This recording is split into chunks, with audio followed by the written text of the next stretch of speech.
My name is Rey Arcenas with the Samuel Proctor Oral History Program. Today is Thursday, May 2nd, 2024, and I'm conducting an interview for the UF Student Government Collection. I'm here today with Ronin Lupien. Could you please provide a brief introduction of yourself and your accomplishments in UF Student Government? Certainly. So I'm Ronin Lupien, that's Roninlupien. I'm originally from Canada, although I've lived in the US since I was 10 years old. I'm a outgoing biomedical engineering student here at UF. I will soon be graduating class of 24.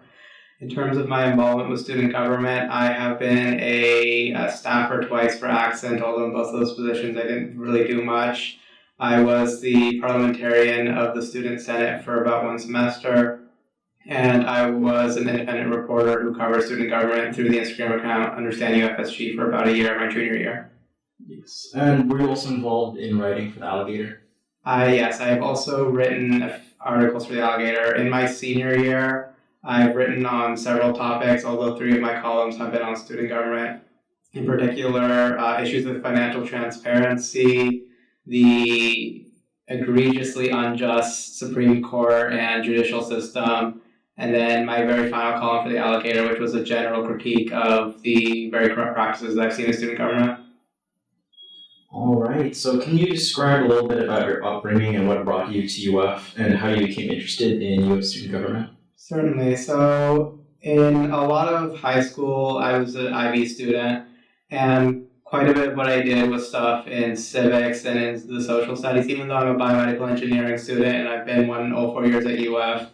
What I did in high school with learning European history and just generally looking at civics and the humanities brought an interest to me for politics. And so I was benefited my freshman year by knowing Pugh, who I've known since middle school. And they were a semi-prominent member of the Change Party in its early inception at the time. And they had encouraged me to potentially run with the Change Party for the Yulee area, one of the on-campus areas that has a seat in the Student Senate. I, at the time, turned down the position because I didn't quite understand what student government was in my freshman year. But from there, from my relationship with Diana, that spurred more and more interest in student government. And I decided to dig into it more in my sophomore year. All right. Could you describe a little bit of what you meant by digging into it in sophomore year? Certainly. So although I have very much been on the sidelines of much of student government, I haven't been fully in the politics of it. In my sophomore year, in particular, in the spring of my sophomore year, I was a volunteer for Change Party. I believe the term was an ambassador for the party, where I was out campaigning. I did that in part because that was the year that Diana Pugh was a vice presidential candidate for Change Party in the spring of 2022. And so at that time, I began to read the various governing codes of student government. I started to read a bit of the Alligator. That's when I first read the works of Zachariah Chow, former senator and also a former opinion journalist here at UF who was very involved in the independent movement. And so I read a lot of his critical work of student government that made me more aware of the fact that student government wasn't just this silly organization that put on events, but actually had some impactful history at UF. So when did you first learn about the system, the political machine that controls UF student government? Was this around the same time? Yeah, this was around the same time. So if I'm not mistaken, in my sophomore year is when Change Party distributed a zine, a little booklet of information about the system, and that's when I first learned a lot of that sort of history. That zine was put together by Daniela Arango, who was the party president at the time, and it put together a lot of information that already existed from the Not My System movement. I believe there's a bit from the works of David Bradshaw and other reporting. And so by reading that zine and by distributing it on behalf of Change, that made me more aware of the system. Because in my freshman year, the most I knew was that student government existed and that potentially I could run for a position, but I didn't want to because that wasn't of interest to me as a biomedical engineering student.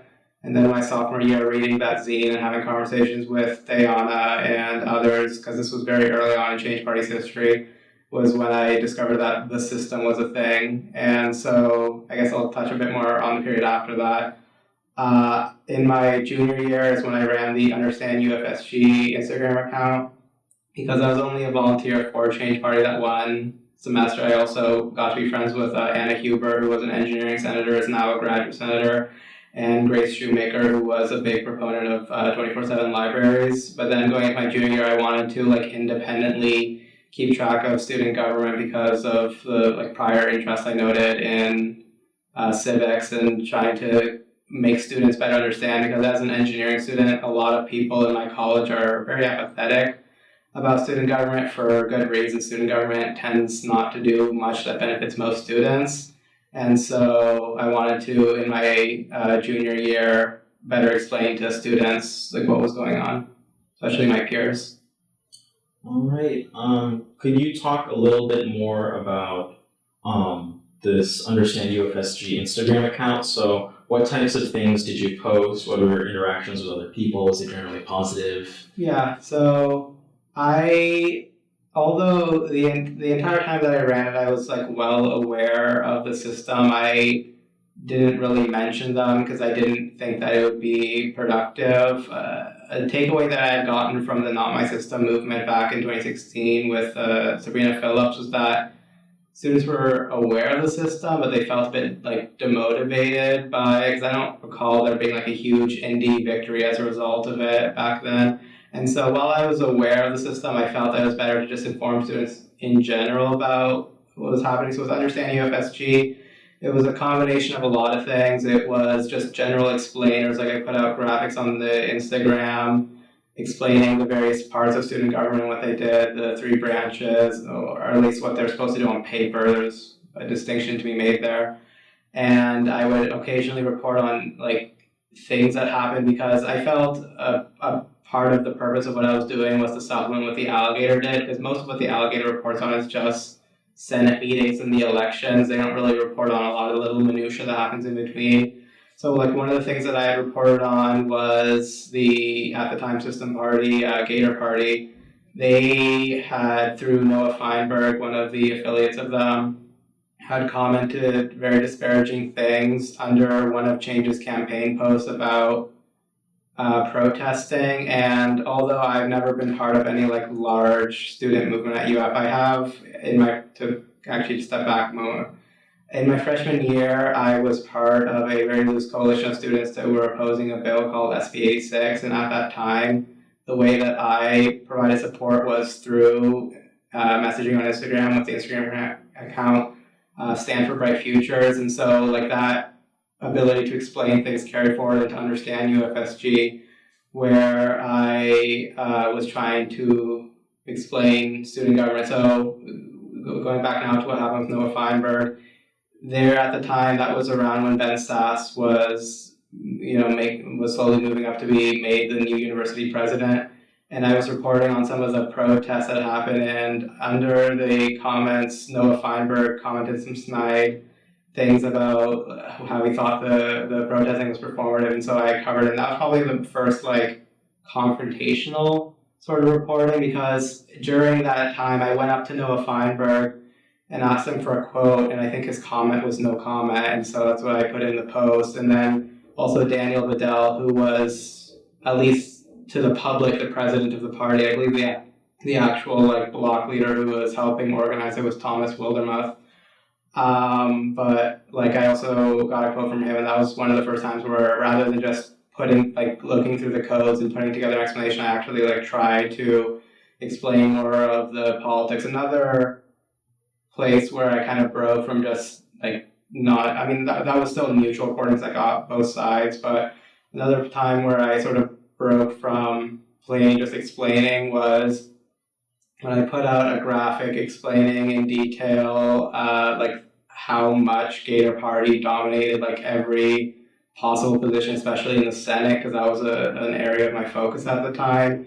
I had noted how I think, other than 2 committee seats, one that was held by Cassandra Urbanz, and then the one that they're required to have in RNA, the Indies, the Change Party didn't have any seats in the committees, which was something that I thought was, pretty distasteful, because the pretty basic principle of democracy is that you're supposed to include all voices, even the minority voices, even if the majority doesn't agree with them. That's not how the system operates. And so I was slowly explaining more and more. There was one point where I got into a bit of hot water with Daniel Bedell, because I accidentally misreported, even though, so he was the vice president, meaning he was in charge of the cabinet, and one of the cabinets is LGBTQ affairs. I reported that he had put on the LGBTQ Coalescence Summit, and it was specifically Jacob Fazio with the support of Daniel Liddell. And what that made me realize, when Daniel Liddell messaged me and said no, it was Jacob Fazio, and I issued an apology afterwards, is how much people in the system care about how they're perceived outwardly. They've gone a bit sloppy with that now in my senior year of trying to combat their public perception. But it seems to me that Fazio was very determined to make sure that he got the credit for this event, which the actual LGBT Coalescence Summit that he put on had the leaders of a couple queer student organizations on campus, but really wasn't much. So it felt a bit odd to me that he was so obsessed with this publicity. But this is all a very long-winded way of saying that I initially started with just broad explainers, and I slowly more got into the actual news of what was happening and the politics of it all. So could you talk a little bit more beyond sort of Feinberg and Bedell and Fazio, sort of what were the reactions of people within the system to that account and to you as a person? So, because of the fact that most of the time because I never mentioned the system, I never mentioned any of that in my reporting, most of them looked favorably upon it, although there were plenty who just didn't interact with it at all. There was one point towards the end of it, because I did it for from the summer before my junior year to the summer after my junior year, so about the length of my junior year, where I was going in to interview Olivia Green, because I had interviewed both her and Faith Corbett for the presidential election that happened at the time, which was something else the Alligator didn't do that I felt I should do. And one of the first things that Olivia said to me was, I had fact-checked a Gator Party campaign post that had various false or misleading statements in it. And one of the first things Olivia said to me was, oh, why didn't you fact-check anything from Change? And she pointed out something that wasn't really false. It was slightly misleading. I don't recall what the exact post was. But that took me off guard, that she had the assumption that she could command me to do something. And I did end up doing it because I was fearful that if I said no, I'm not going to do that, that I wouldn't get the chance to do the interview with her, which that's also on the Substack that I ended up creating later on for Understand UFSG. But that was probably one of the most confrontational interactions I had. Other than that, most of the time, system people either A, wouldn't interact with it, or B, interact with it positively, due to the fact that since I never really mentioned the system, and it was mostly just explainers, other than the few times I reported on the news, it wasn't overtly confrontational, although in my senior year I've gotten more direct about my opinions and not so much hidden them as I did in my junior year.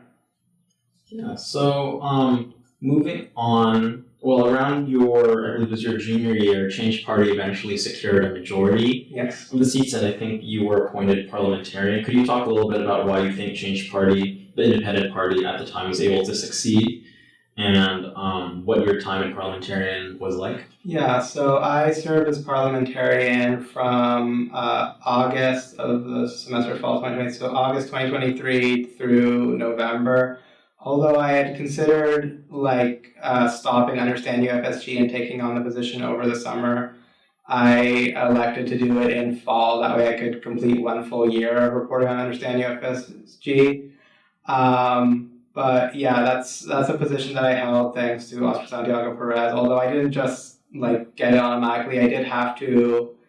First, I emailed Oscar because the position had been empty for a while, and then I had an interview with them, and they grilled me a bit on parliamentary procedure to make sure that I was up for it, and then they still took a little while to mull over putting me in the position, which I suspect wouldn't have been the case if this was an alternate world and I was a system affiliate. I'm pretty sure I would have just gotten the position, because that's one dynamic that I've noticed, is that system people very easily get positions, and there's a chance I could have not gotten that position, because although I was very well aware at that point due to the year of reporting on student government, of how student government works. There were some like minutiae of parliamentary procedure that I wasn't as aware of. And so in that position as parliamentarian, I was able to bring Danae Wright, the chair of the Faculty Senate, to speak. I wrote several advisory opinions, 5, although 3 of them were in response to Saket Demera, which at the time of us having this interview is the new student body treasurer.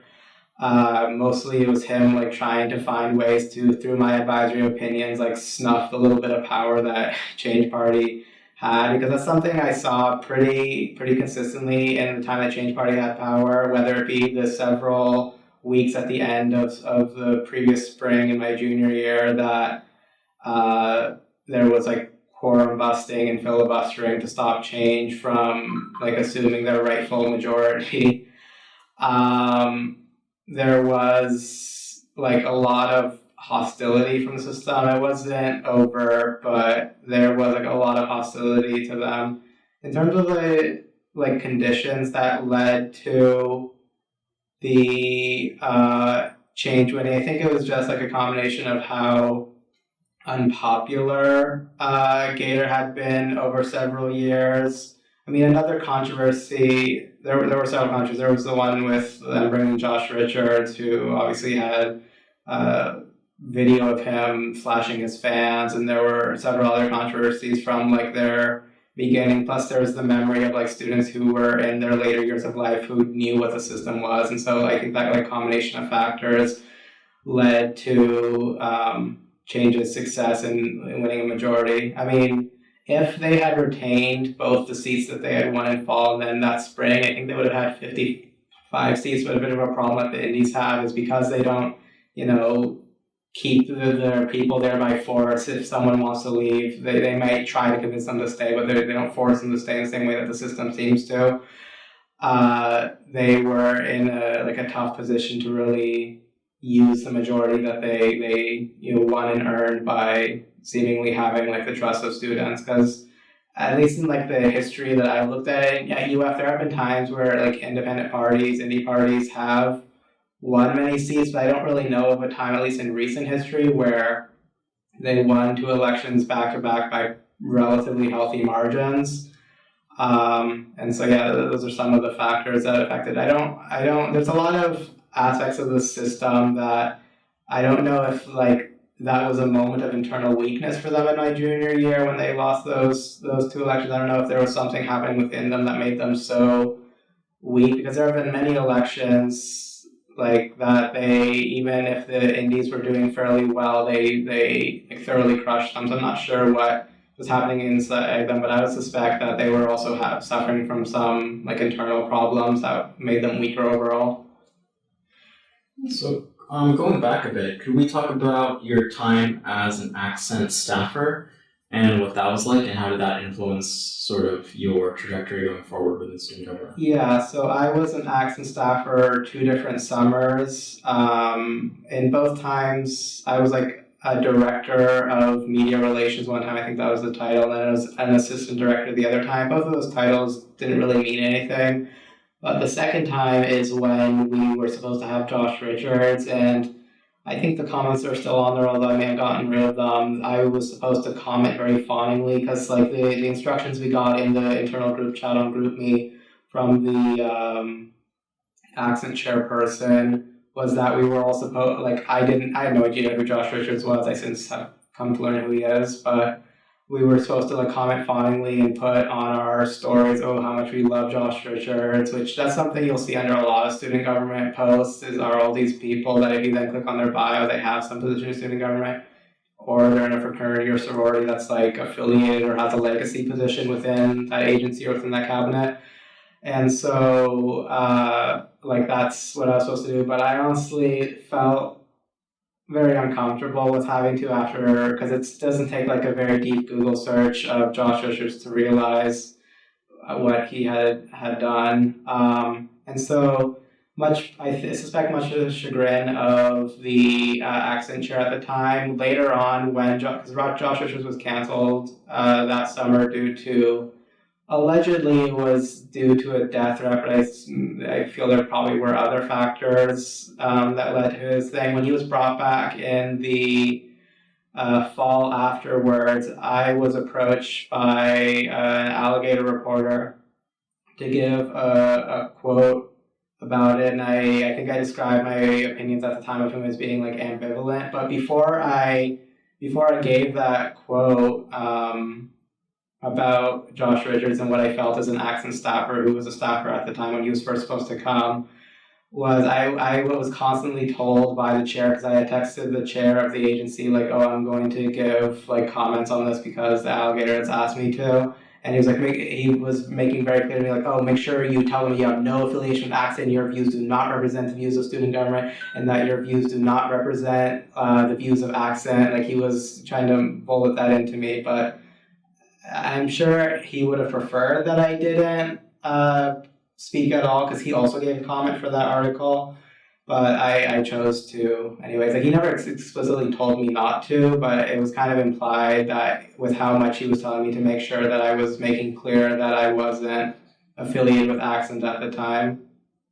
So I'd say overall that experience taught me how like top down Accent is, even though I had like positions that theoretically should have done something. Like I had like a media relations position where I was supposed to have been like interacting with the press, and a position where I should have been like trying to communicate with students. It's very clear to me that only like the top level positions within Accent meant anything and made any decisions. I was just supposed to be like extra hands to help them, which I think is a dynamic in a lot of student government where people have like a position, but it doesn't really mean anything and they don't really do anything. I mean, maybe there could have been more that I did, since I wasn't there in person, and the only other thing that they would have had us do was like event setup. But that's something else that I learned from that, was that there's a whole bunch of people with positions that don't really do anything in student government. I mean, if you look at the cabinet, there's like external relations, external communications, external lists. Like there's so many positions that all kind of sound the same. You read the descriptions and they all sort of read to be the same thing, where it's become very obvious to me, and that from that experience, that there are so many people that get a position, they get to put it on their resume and then move on with their lives, not having done anything substantive to help the student body. Yeah, so were there a lot of there's a lot of speculation that the fraternity Alpha Epsilon Pi owns accent speakers. It's a legacy position. I know there's been numerous reports about that. In your time as an accent staffer, do you think your personal experience confirms that reporting, or does it like contradict it?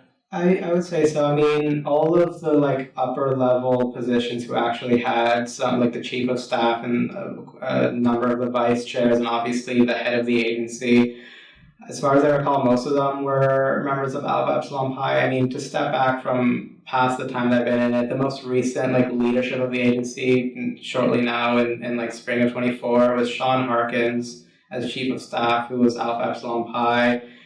Sam Hedler, who was the head of the agency, who was an Alpha Epsilon Pi. You have the comptroller, which I can get into like the sort of the controversy of him even getting the position, Garrett Schreiber, who, if I'm not mistaken, was a former president of Alpha Epsilon Pi. So you have the top position, the second position, and the third position all in Alpha Epsilon Pi. And that's actually something that I touched on in my very final column for the Alligator, where one of the things that I embedded in that article was the like list that student government maintains of the chairs, and most of them, other than there's obviously people like Shelby Buchanan and a couple that pop up occasionally who aren't Alpha Epsilon Pi, that seems to be the case. I mean, the new person, Garrett Schreiber, who was comptroller, who's now the head, as I noted, he's an Alpha Epsilon Pi.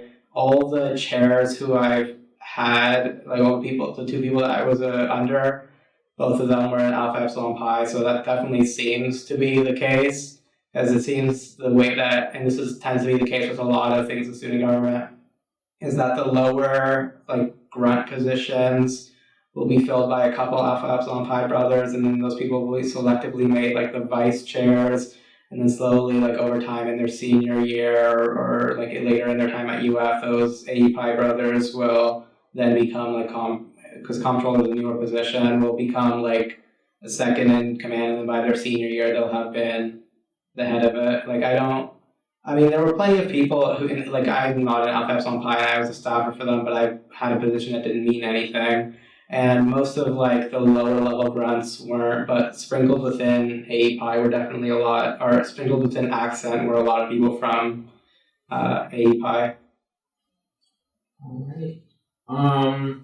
How would you describe the sorts of people you interacted with in UF student government, both on the system and indie side? I know you touched a bit on the system people earlier. Yeah, I mean, so in general, there are like two sorts of camps I've seen within the system. To extrapolate this a bit to real world politics, there are like liberal people and there are conservative people. And honestly, a lot of the people in the system I've had a more positive relationship with are conservative people, funnily enough. There's like Blake Cox, Aaron Rubai, Wesley Littleton. All these people are conservatives, and in real world politics, I would abhor most of their views.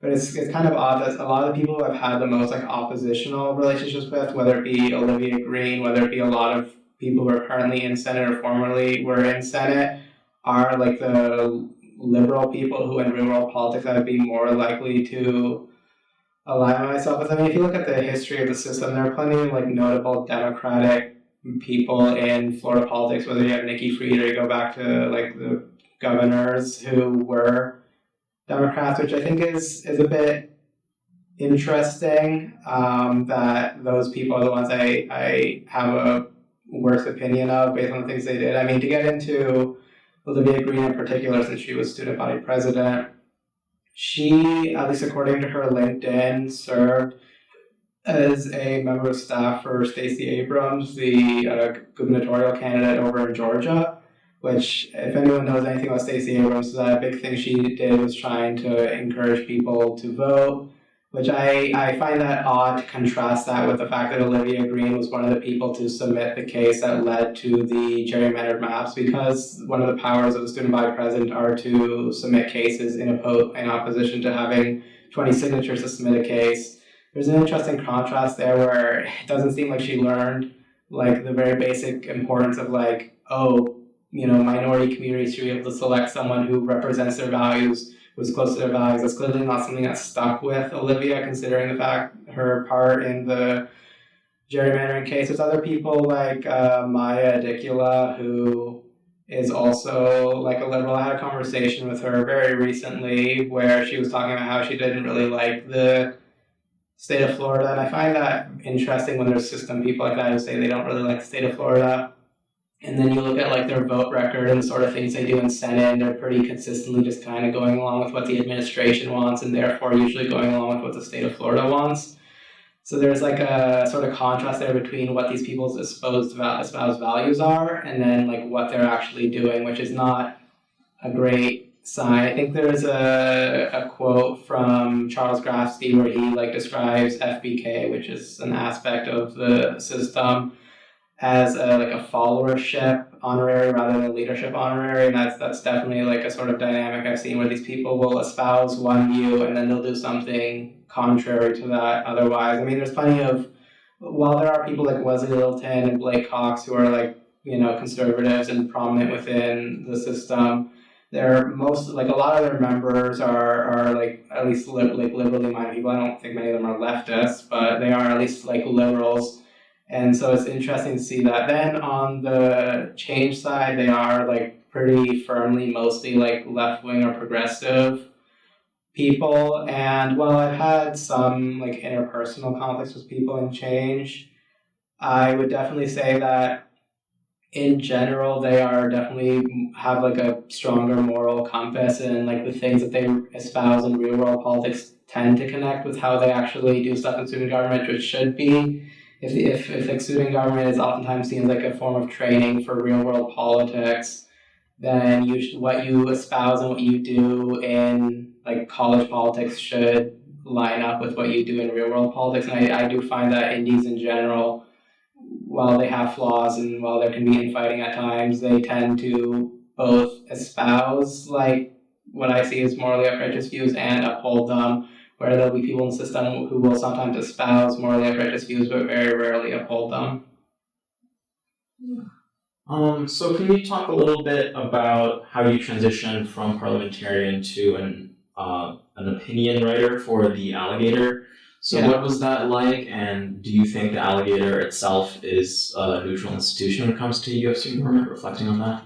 Certainly. So I had been a opinion columnist during the time I was parliamentarian, but I was like strictly not supposed to write about student government because there's a like potential conflict of interest of me both holding a position of power within student government and writing about it, which that's fair enough.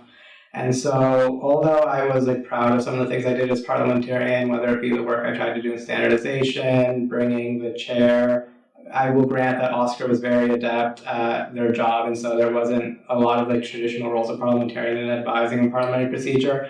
I didn't have to do that very often, but I left in November so that I could start working on columns for the Alligator, because although I took a very, as I noted before, very tepid approach to like the growth system politics of student government my junior year, I don't know, I felt that I couldn't sit with myself if I left UF having known all this time about the system and like about the real politics that happens in student government without making students aware of it, because a lot of people would like, a lot of my peers knew me as like the person who knew about student government. And so I left, and then in the last semester, my spring 2024 semester at UF, I wrote a bit about student government intermingled with like my regular columns on university policy and tech and AI and such. And so the first column I wrote was about the like lack of financial transparency of student government, because even though student government has like a slowly increasing budget, it's about $25 million now, and that's been increasing over time. The only way you're going to find out how that money is being spent is if you put in a public records request, sometimes wait several weeks to even months to get it back, and by that point, like the event's already happened, the money's already been spent, there's not much you're going to be able to do with that information. I kind of think it's a bit atrocious that like the student senate is supposed to just like rubber stamp basically whatever budget admin through the big five, all those now becoming the big four, and through the student body president whatever budget they propose. I think that's a bit odd, because I recognize the need for organizations like the rights union and everything to be funded, but I also want to balance that with the fact that like it's a student government, and in theory, it should have like a greater hand in decision making. And then I also wrote about the injustices of the Supreme Court, where like the reason we don't have online voting is because of the Supreme Court constantly stepping in and finding some new legal theory to supplant the will of students, who I think have demonstrated consistently that online voting is something they want.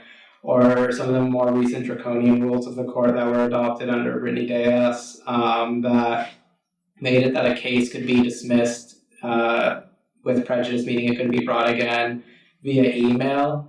And then finally, the last column I wrote was just in general. And I'm fortunate that I haven't been like suppressed much in what I write. I've had some edits I disagree with, but in general, like I would say that 90% of what I wrote made its way through. Although in general, the Alligator has been like decreasing in A, like the depth of coverage, and B, the amount of coverage, where there are articles that, well, they don't exactly have fact errors, because of the fact that they usually put like a freshman with zero experience and minimal training to cover Senate, there might be things that are like kind of written weirdly, and so I think that's a disservice to students, because while the Alligator still does cover SG, there'll be many weeks where like the only coverage you'll get is maybe like live tweeting from whoever the person is that semester who writes about SG for the Alligator, and at other times like there'll be entire things that they don't cover. I mean, there's one article that I was a little disappointed by, written by Annie Wang, who was the SG reporter this semester, which it was about the laundry grant that has been like killed and brought back many times by student government, where it felt very surface level. I mean, it did a good job of like doing a better job at communicating what this laundry grant was compared to like the post that student government put out, but it also included like one critical quote from a friend of mine, Sid Angstrom, and then not much else. And it also, like, it wasn't that hard for me to find out that this grant has been killed and brought back multiple times, not just once. And so I see that as like a unfortunate side effect, because I think Annie, for the fact that she hasn't written that many articles, or the articles she has written, they've been okay, but I think there are things like that where like the alligator is lacking. And I don't know under like the new editors in future if the alligator will do more, because like the alligator in the past has had a more like adversarial relationship with student government, which I think is important for journalism, is to have an adversarial relationship with positions of power.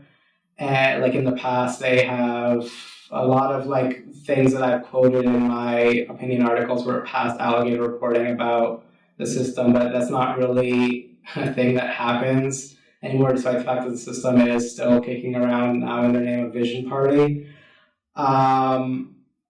And so that's disappointing. I don't know. I don't have any reason to believe that there's some like insidiousness that is affecting it. I think it's just that like there's not a lot of interest in the editorial staff of the alligator, and so because there's been like this decline, it's easy for them to just like continue the trend of decline. Because like while I was privileged to have been able to write columns critical of student government, that was after a multi-year like gulf of there not really being anything, which the only columns that students would ever see were from the parties each election cycle.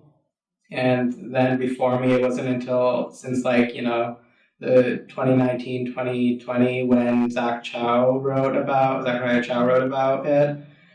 And I don't know, in general, I think the alligator has had a bit of a decline in their quality. I'm a little concerned as to what's going to happen, because there's like ebbs and flows in other student newspapers throughout Florida and throughout the U.S. of how much or how little they cover. Like the student newspaper over at FIU, I think has done a pretty good job of balancing, where they were they'll consistently keep along with a story rather than just like one article each week that feel very disconnected from each other. And I'm a little concerned as to like the general trend I'm seeing in the alligator, where they seem to be less and less interested. I mean, there was one little spark of hope I had, which is the interviews that they did with the change presidential candidate, vice presidential and treasurer candidate, and then the executive candidates for Vision, where they had like more confrontational questions, especially towards Vision, about their affiliations with Greek Life and with Gator Party, which suggests to me that there's like a knowledge, at least within the alligator, of like the nature of the system. Maybe they don't know it by the name of the system, but they are aware of the sort of things that are happening in student government. But other than that, I don't really see it reflected in much else of their reporting. Yeah. So, talking a little bit about other universities. So I know you do a lot of research on your spare time on student governments, both at UF and throughout the country. Can you talk a little bit about sort of what you've learned in that research, and like what was the most interesting fact you learned? Yeah, so I guess one interesting tidbit is that for any people who end up looking at this interview, is that there has in fact in the past been invalidations of elections. I think there was one successful one in the 1970s, and then one unsuccessful separate attempt in the 1970s. And so like I pointed out to say that like student government doesn't have to be the same repeated cycle every year. There are times where people can notice that like student government is a bit. I don't recall the exact circumstances. I think there were some like technical issues with the election in that 1972, I believe it was, election. But I found that interesting. Something else is that how like built into the university FBK is, and like therefore the system. I mean, because FBK, as I understand it, is ultimately like a private organization. So it's a bit odd to me that like if you look at the branding center for UF, they have like a little explanation on there about like, oh, you should refer to it as Florida Lupien on first instance and FBK on all other instances. Like, why is the university giving like suggestions on like proper referencing for FBK? Like I understand in practice they have a very close relationship, but like on paper they are a private organization that operates with UF, not on behalf of or through UF. And so I found that a bit odd, where the university has basically just accepted that like FPK they treat it like as if it's part of it, but then at the same time, if you try to get like records of FBK, you'll very quickly get like turned down by the university, saying that no, FBK is a private organization. You can request the records from them, and they can then maybe choose to give you those records.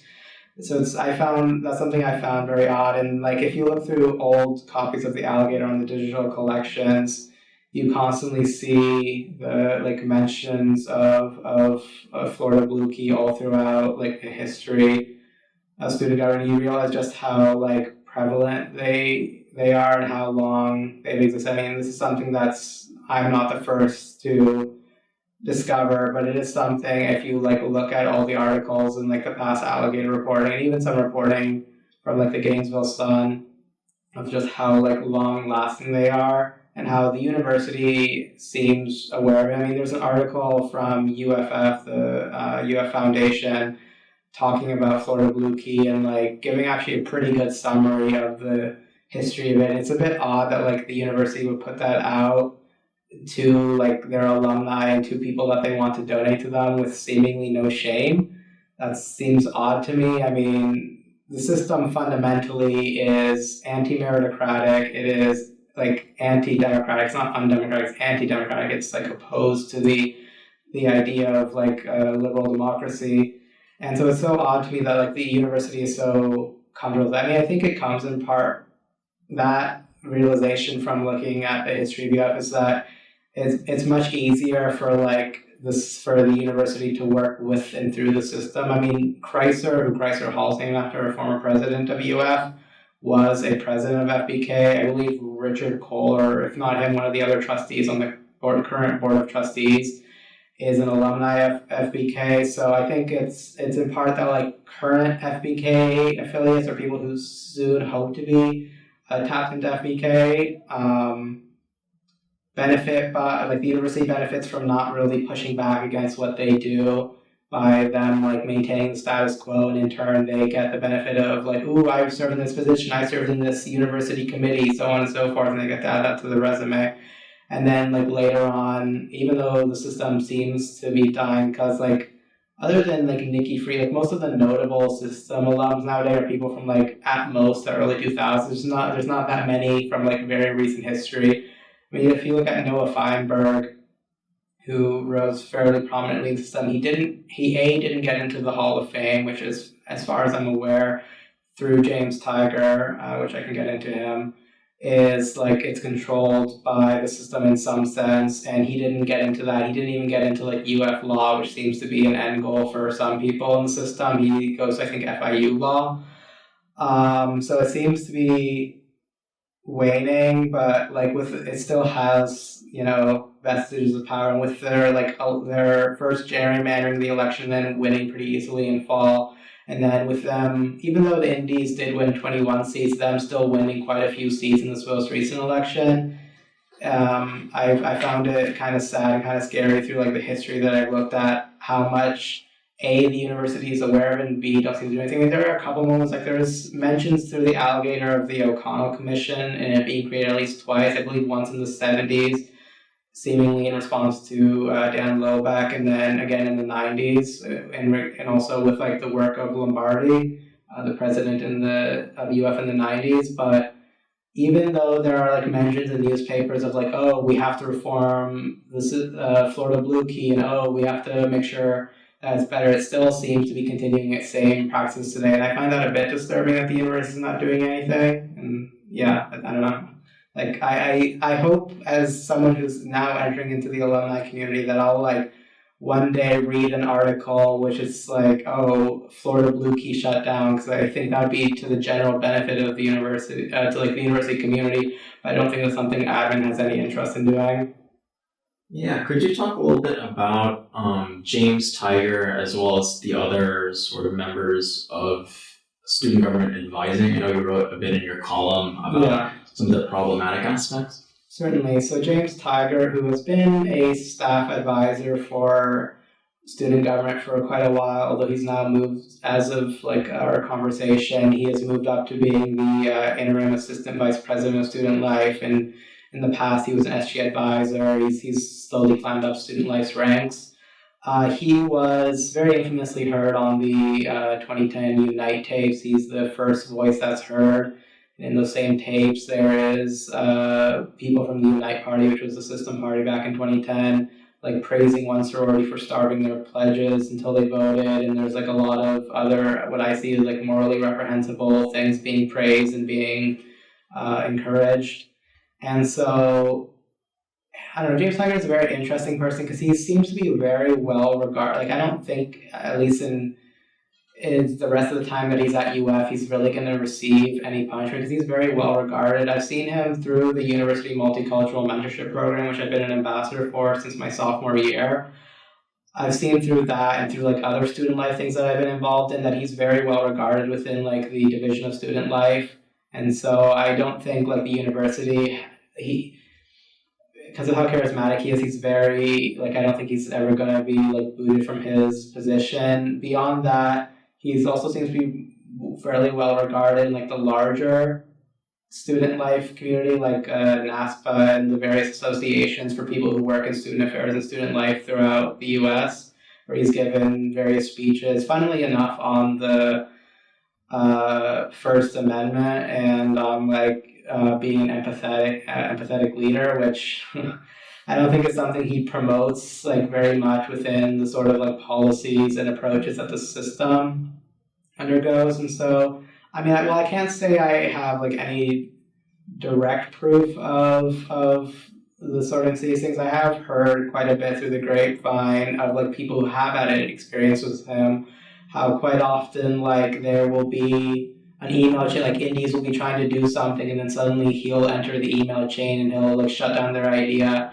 or the arguments he'll make will suddenly be the ones that like Vision or Gator Party are adopting on the Senate floor or in the executive branch. And so he very much acts on behalf of the administration and on behalf of the system as making sure that the status quo is maintained. And then beyond that, you have Jackie Phillips, who is the Senate advisor and also the Elections Commission advisor, who was a system-affiliated Senate president. She's also involved with the Inter-Residence Hall Association, although they've very much moved away from student government, which I think has been to their benefit.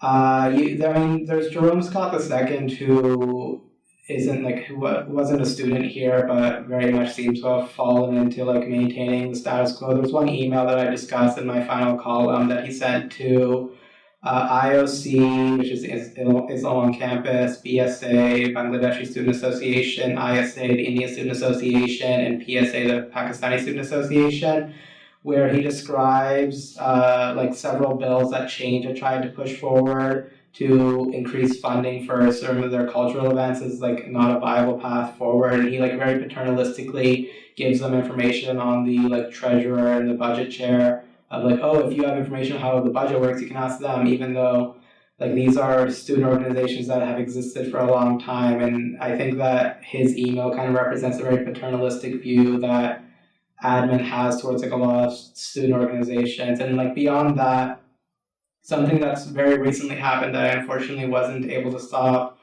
was that he admitted this to me, is that like he stopped having the public what people said in public comment recorded in the minutes, which it seems like a very simple thing, but like one way that a lot of like indies are able to learn about what happened in the past is by like reviewing old minutes from Senate meetings and seeing what past people have said. And so by that one simple move, he has like made it much harder for students to be aware of what's happening in student government, because there are people, despite the general malaise in the student body towards student government, there are people, especially prominent student leaders, who keep up with student government. I mean, I know Kara Samatinger, who was the IRA president in the time that I've been in IRA. I know that she like kept up with student government, so like him doing that has had an adverse like effect on student governments. I mean, there's some people like Jackie who directly had a position within the system, or James Snyder who directly had a position within the system. There's others like Jerome or Michelle Marino. Jerome Scott second or Michelle Marino, who have sort of just acquiesced to it.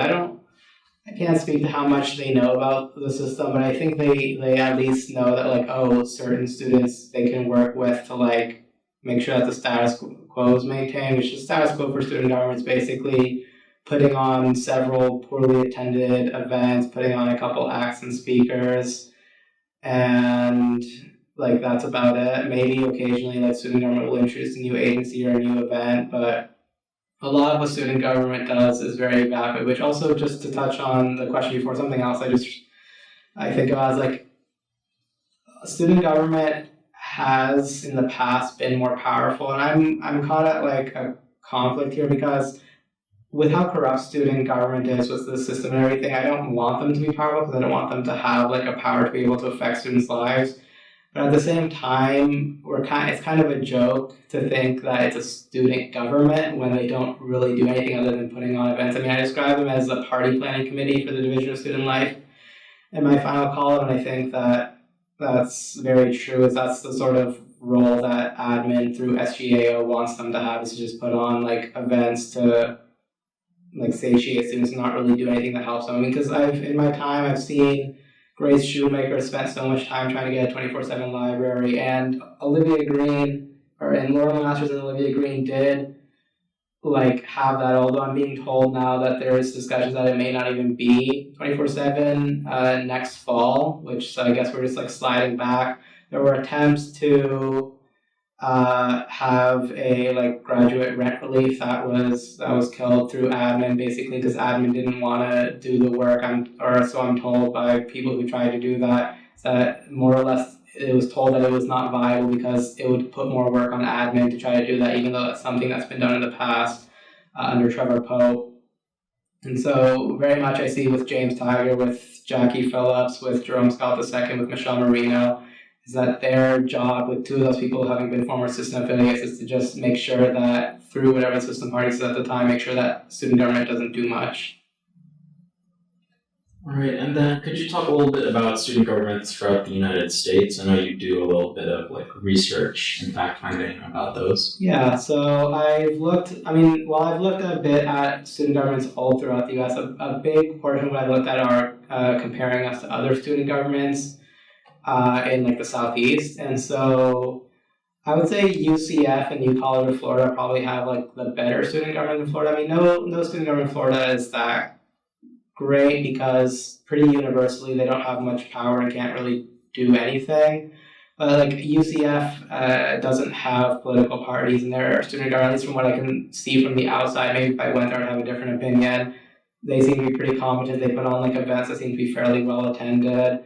They sometimes take adversarial positions, especially the student. I mean, because New College of Florida, to give like context to whoever is watching or listening to this interview, like New College of Florida has been under attack from Tallahassee. There was Christopher Rufa, who was put on their board of trustees, and several other conservatives, and they've been like precipitously declining in quality. Like I've seen their student governments try to push back against their admins, but I mean, there's a term that I got this from like a College Confidential blog post, but a photocracy is something I think describes a lot of student governments throughout the US, which is if you have two things. If you have one, the existence of a powerful Greek life, and two, a student government, pretty consistently you're going to have like Greek life taking over student government. That happens here at UF, that happens at FSU with Burning Spear, that happens at FIU to a certain degree, that happens at University of Alabama quite famously. And so that's something I've seen like pretty consistently at student governments. I mean, the one states that I would say are like an exception are the UCs, like in terms of public universities, because they don't look that much at private, mostly at public, because they're the ones that are comparable in power. Like the ones out in California, the UC seem to be pretty in tune with what their students want. I mean, a lot of them have histories of being involved in like the campus protest movements and everything. But at least in Florida, like there seems to be a sort of malaise other than UCF and U College of Florida in their student governments. And something else I would know is that I would say the system is probably of the various like Greek controlled, forms of student governments in Florida. The system definitely seems to be one of the most like aggressive. I mean, over at FSU, in their most recent presidential election, the Indies there, I believe it's called Surge FSU, their like presidential candidate was the over the summer, the pro temp of their student senate. The system at UF would never allow, unless like they are forced by the conventions of the laws that they've written for student government, they would never allow an indie to hold any position of no. I mean, we've seen recently that like Vision has been trying to appear less overtly reactionary with like how they present themselves, but even in like that, with them giving a couple seats on committees to change party people, they're still always going to vote unanimously. And because they give a minority of seats on those committees to people in change party, despite the fact that the people that they put on the committees are fairly incompetent most of the time, they're able to very like easily dominate them. Like the system is plays an interesting game where it tries to publicly make, at least in recent years, tries to publicly make itself seem like progressive and in tune with like what students want, but then like doesn't do that in practice. I mean, very recently there was an attempt by Change Party which was flawed in some of its aspects. There was an attempt to make a DEI committee in the student senate that was killed. There was a very, very detailed resolution written by a former senator, Chalisa Budai, that tried to condemn Ron DeSantis, that was killed. So there's like a very much a contrast between how like the system purports itself and then what it actually does, compared to a lot of other student governments in Florida and throughout the US where like their systems give a little bit to like the indies, maybe not much, because ultimately it's much easier to like maintain power if you hold most of the levers. But we have like a very aggressive one in comparison to, at least from what I've seen and what I've read, compared to other like states and other student governments. And then, could you talk a little bit about the rebrand from Gator to Vision Party and what the gerrymandering was, to sort of elaborate a bit from what was said earlier? Certainly. So so this goes back really to after Change's victory and with Gator parties like continuously being unpopular. Very slowly over the summer, this is the same sort of playbook you'll see every time a rebrand happens, is that there'll be a couple people who slowly become independent from the system party.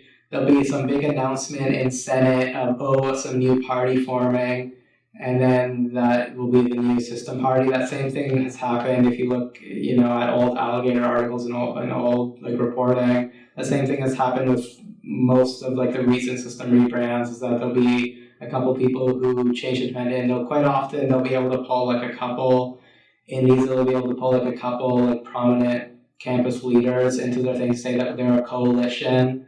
And so that's the same thing that happened with Vision Party. They, even though like probably 90% of their body, maybe even more than that, are people from Gator Party, and most of their like leaders now are people who were in some way prominent within Gator Party. They claimed that they were a coalition of Change and Gator Party, which if you look at the Change people, I can really like count them maybe on one or two hands. You have Evan Raffanon, who has since like broken off from them. You have Jordan Lasardo, who got a position in her sorority and has more or less broken off from them. You have Laurel Wentworth, which, although I've had some positive interactions with Laurel, I don't really think she was ever that much of a like a committed indie or a member of Change. And then you have Keyshawn Nyack, which I don't honestly know that much about him. And then you have Ko Levick, that's it. And then literally everyone else in Vision Party was like an ambassador or a member of Gator Party in some form, or they're like a freshman in a fraternity who, had it been a couple years earlier, they probably would have also been in Gator Party. Something funny that is advice I'd give is that if you're trying to figure out what side someone in student government is, if you look at their LinkedIn and their Instagram, if they have Greek letters or if they have like some position in Florida Blue Key pretty consistently, they will be someone in the system. And it's funny enough is that quite a few people on their LinkedIn's, which is I guess the new like resume stacking, it's LinkedIn stacking, people pretty much of stuff they did in student government on LinkedIn, is that you'll see if you go through it, they'll have both like a Gator Party ambassador and then a newer position of Vision Party ambassador. And so like Vision has done a pretty crude job with this rebrand. I mean, I think it was enough to convince some students to vote for them, but based on the election results, it doesn't seem like that many, like the dynamics of the a little over 6,000 or so that the system usually gets. I don't think that changed very much. And so now to get into the gerrymandering, so that was a several month scheme allegedly by Noah Feinberg, who I mentioned earlier. He seems to be, the boogeyman behind a lot of recent system activity, even though he didn't really get much out of it.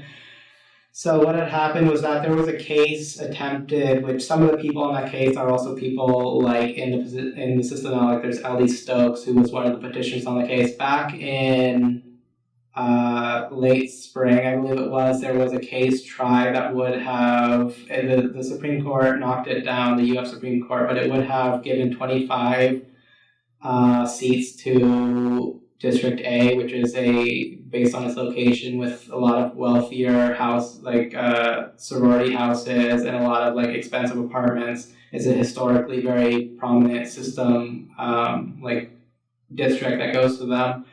That was knocked down, and the Supreme Court punted the reapportionment to the Senate, because even though I don't think that case had much merit, like the Supreme Court, which is just another arm of the system, they made it that the Senate had to reapportion. So what happened was that the Judiciary Committee, I believe they were still Gator at the time, the Gator Party people basically quorum busted the Judiciary Committee, which they're the committee that's supposed to do apportionment, and so that went on and on and on until Oscar, at the request of the then Judiciary Chairman, Jonathan Stevens, who was with Change Party, asked for there to be a special committee made to do apportionment. It was evenly split, with Johnny as the tiebreaker. It was evenly the system affiliates and then the indies.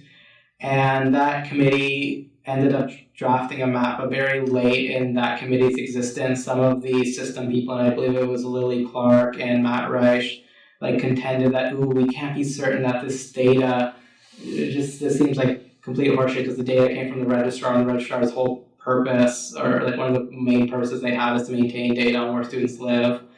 Is they contend we can't be certain that this data is going to actually represent students, and Lily personally testified, I don't know if this is actually the truth or if she was just lying, that based on the data she should have been in District E, even though she actually lived in a different district, with District E is the group all for people who don't live in one of the directions around the campus. And so that then led on and on with these delays with the bill that would have adopted the fair apportionment, keeping the districts. That was pushed off and off by the system. They used all sorts of tricks, like making sure that it wasn't on the agenda, and so on and so forth, until we were coming up to the election, because this all happened over the summer and into the beginning of fall, where the Olivia Green, Lily Clark, and Bronson Alamon brought a case to the Supreme Court where they tried to and successfully adopted I believe 37-member at-large district. And because of the how many people off campus vote for the system compared to how many vote for the indies, and that was pretty much a fait accompli, where the system was going to win. They simply had more people off campus, although with the way that the districts were broken up before, the indies could usually get District C and D. And so as a result of that, they swept that election, because they only won in the fair elections that were happening on campus, because the Constitution requires that every on-campus area have at least one senator. They only won 2, which were Broward and Jennings, which is pretty typical for the system, because a lot of people in Greek life live there. If that were a fair election, I don't think they would have won. They probably would have still won District A and District B because of how many Greek life and wealthy people live there, and those tend to be the voting blocks for the system, but that's how they gerrymandered. And as a result of that, they were able to be swept back into power through their newly rebranded Vision Party.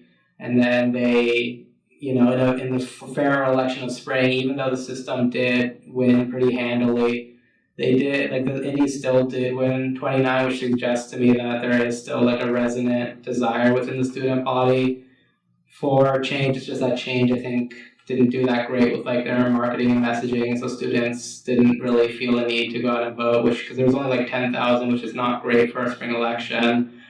And so, yeah, that brings us to now.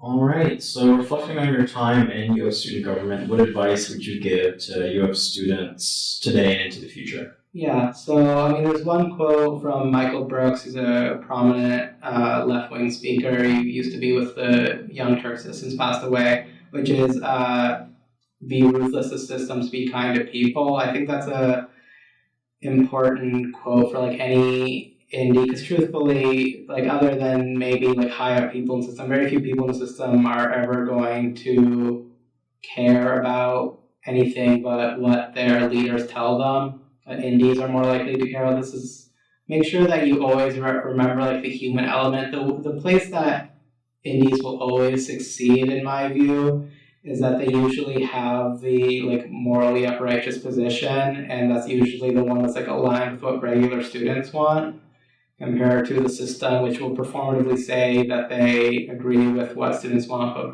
very often not do much. Most of the legislation that the system writes are just resolutions that don't mean anything and don't do anything. Is that quote? I would make sure that you remember to always keep in touch with what students want, but always, be ruthless towards the system, because a concern that I have is that change, obviously they need to find, like an indie movement needs to find a balance between working sometimes with the system, because the system can sometimes be slightly pliable, but also making sure that they always go for the throne system, because ultimately, even if they can take one step forward through operating the system is never going to give them any substantive power. And so they have to find like the balance of knowing when to be more aggressive, but knowing the couple times when they can try to cooperate. Yeah. And so, how has being in UF student government impacted your life as you get ready to graduate? Do you see the same patterns in state politics? And what do you plan to do after leaving UF? Yeah. So I would say, even though I'm a biomedical engineer, and something that people quite often ask me are, why do you care about student government? Why are you involved with student government? It's ultimately because A, they take, a portion of my tuition, so I feel that I should have a part in it. And B, because as I noted before, they are a training ground for like real politicians, even though it's becoming a little bit less the case in recent years. Like there's Nikki Fried, there's Lawton Chills, there's Bob Graham, there's John Morgan, while he isn't a politician, he is involved in Florida politics. There's plenty of people who come out of this. So I've kept up with student government, I've cared about student government, because like ultimately a lot of the people who I see here are probably going to be the same people who I'm going to have to probably not check the box for on like a real ballot in the real world. I choose to live in Florida, which hopefully I won't have to continue living in Florida. And so it's ultimately that. And I would say student government has filled me both with like a sense of pessimism for politics, but also like a radical optimism for what I see indies attempting, and also what I've historically read about indies being able to do. Like, even though the indies are most of the time going to get their efforts squashed by administration on one end and then by the system through the levers of student government on the other end, the fact that like indie movements constantly rise up, there'll be years sometimes when there's no indie party to oppose the system, but constantly there is always a new indie party that arises, and that gives me like a hope that even though the system is 100 years old, because FBK recently celebrated their centennial, that there will always be indies to oppose them. And to extrapolate that to real world politics, like there will, for as heinous as the Florida legislature is, and like the Florida Republicans and a lot of people in politics in general are, there's always people like Anna Eskamani and so on and so forth who will attempt to do something good. And so I guess to go back to the Michael Brooks quote about be kind to people, is that ultimately there will always be people that you can help and that you should do things to help them. And so I have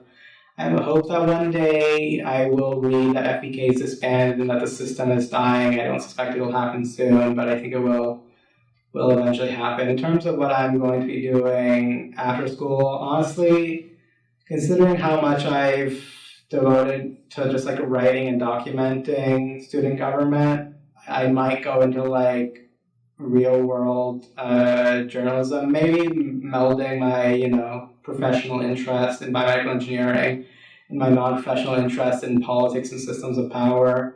I might like go into some form of like journalism that tries to like cover the world of science or like how science policy affects people.